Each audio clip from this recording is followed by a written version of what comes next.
Hey everybody, Pastor Steven Anderson here from Faithful Word Baptist Church in Tempe, Arizona. Let me start out by giving you a quote from the Bhagavad Gita, chapter 9, verses 23 and 24. It says, "Those who worship other gods with faith and devotion also worship me, Arjuna, even if they do not observe the usual forms. I'm the object of all worship, its enjoyer and Lord.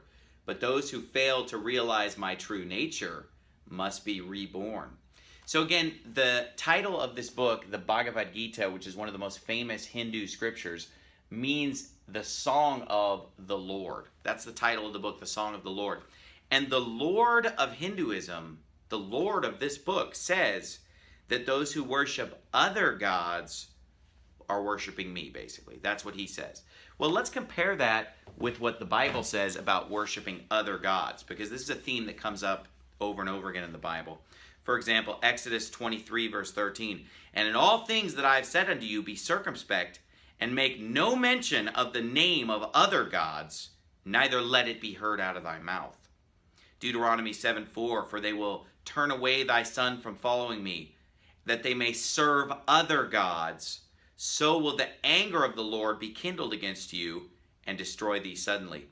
Deuteronomy 11:16, "Take heed to yourselves, that your heart be not deceived, and ye turn aside and serve other gods and worship them." And I could go on and on with a ton of scriptures from the Bible, but these scriptures make it clear that those who worship other gods are deceived.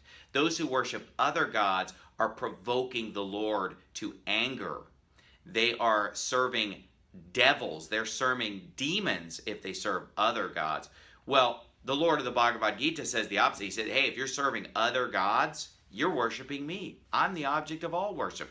Whether you're worshiping the Antichrist or the devil or Buddha or any false god, he says you're worshiping me. Well, you know what? If the Bhagavad Gita is speaking of the devil, because I strongly believe that the god of Hinduism is Satan himself.